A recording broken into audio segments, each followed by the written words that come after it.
morning. We're here today at Wright County Courthouse in Buffalo, Minnesota. Hopefully today is the day that we will see the release of our client, Terry Olson, who has been here since 2005, or be incarcerated since 2005. We are awaiting a motion hearing and a decision by Judge Tenney this morning. So we're outside of the district court in Wright County. We've just left Judge Tenney's courtroom. Judge Tenney, pursuant to an order issued by Federal Judge Donovan Frank, resentenced Terry Olson today to essentially time served on a conviction that was handed down in 2007, in which we were convinced and we were litigating was a wrongful conviction that Terry Olson was never involved in the death of Jeffrey Hamill. If it was in fact a homicide, it wasn't something that Terry Olson was involved in, but the prosecutor about a month ago offered to stipulate to the release of Terry Olson for time already served if we would agree to drop the habeas corpus action that was pending in federal court. The person who was also tried as a co-conspirator, as it was acquitted, and Terry Olson should have been acquitted, and through the course of the work of the Innocence Project, we found evidence that was never turned over to the defense.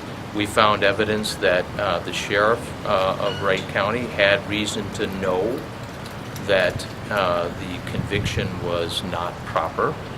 We found evidence of a number of things that pointed directly to Terry Olson's innocence, and so that's why he had stuck with it throughout the federal system, the state system, and why he was seeking exoneration. But today we're extremely happy, we're gratified. Terry Olson is out of prison. He doesn't have to serve any more time for a crime that he did not commit, and he can get on with his life.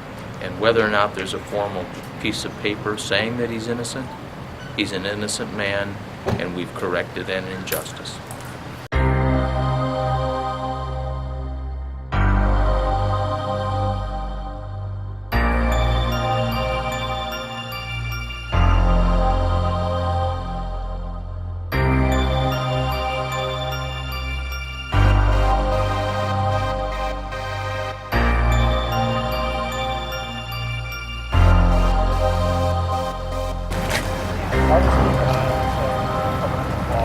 I can't imagine being behind bars for 11 years for something I didn't do.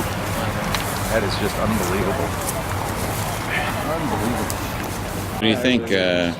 Well, he's coming now. Looks like you're going to be on every channel tonight. People won't be able to escape you. I guess so. Did you just say when? My kids will be thrilled. Are you used to this?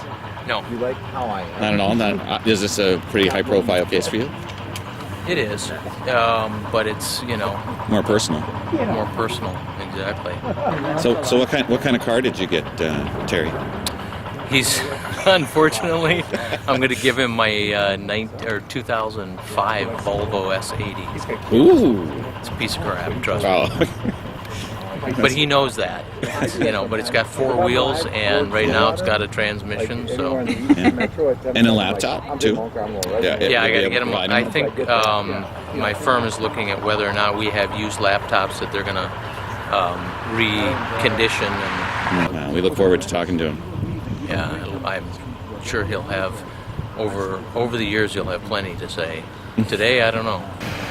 Mr. Olson struggled a long time with the question of whether he was going to give up the right to get a judicial declaration of innocence in exchange for getting out of prison today. And that was an agonizing decision for him. He's 57 years old. So no DNA? No DNA. No eyewitnesses? No eyewitnesses. I'll come back to that. Okay. No footprints. No tire tracks. The body was found on the side of the road out in rural Minnesota near Buffalo, Minnesota. All that we had was an individual who was dead of something called a basilar skull fracture, which means that the back of his head was crushed in some fashion from a very heavy blow which could have been, and this was the deputy sheriff's theory, could have been somebody was driving along hauling a farm implement with part of it extending over the side of the highway. This guy was hitchhiking or walking along the side of the highway at 2:30 in the morning in August, and all of a sudden this thing hits him in the back of the head. Down he falls. No signs of a scuffle, no signs of a fight, no signs of a car that was there, nothing in the ditch, no trampled grass, nothing. For years this case, the death certificate was undetermined, wasn't even considered a homicide. When they reopened the investigation, they interviewed a man named Dale Todd, who was a very vulnerable, very fragile man, and the police, in my opinion, coerced a confession from him. And his confession, as it were, his statement to the police, was in conflict with known physical evidence. The case went forward because the police extracted this confession. It was recanted during the middle of a trial of the other person. So this Dale Todd says, me and Terry Olson and Ron Michaels did it. By the way, he went on to say, but Terry Olson sat in the car and wasn't actually involved, but he was there.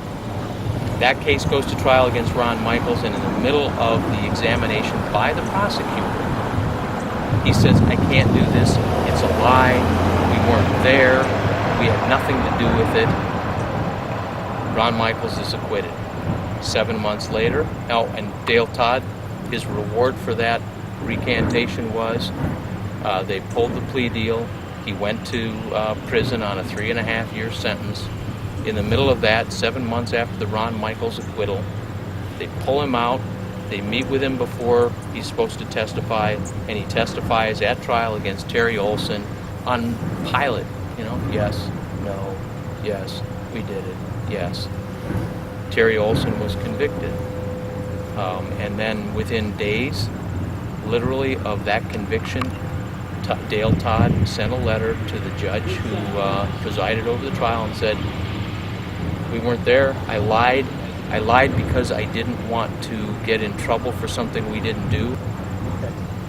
And that's the end of the story.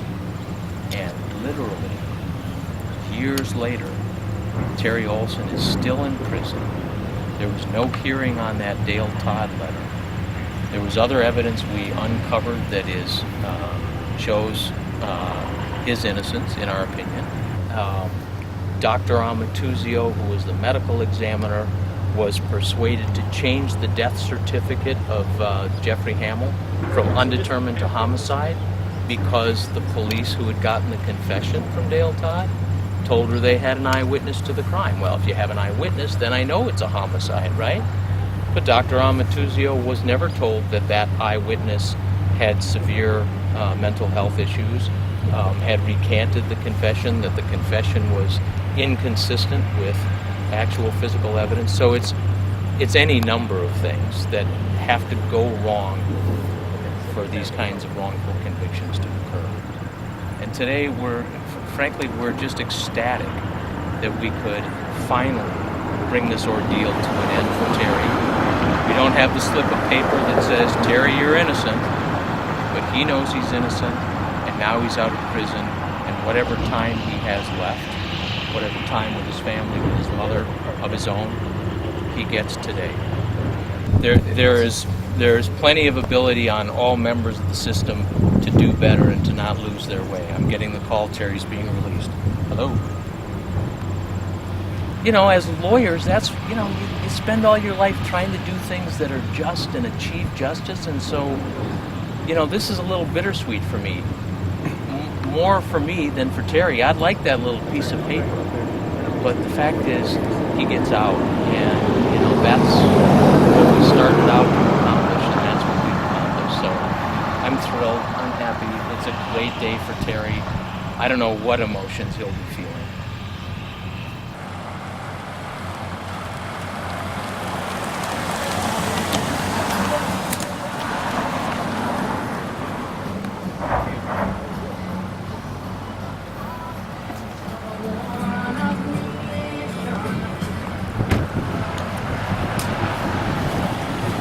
Welcome, Terry.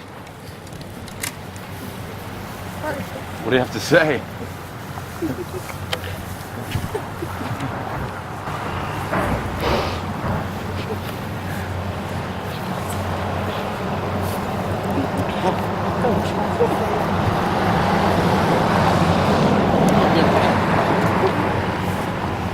Wow. How are you feeling, man? I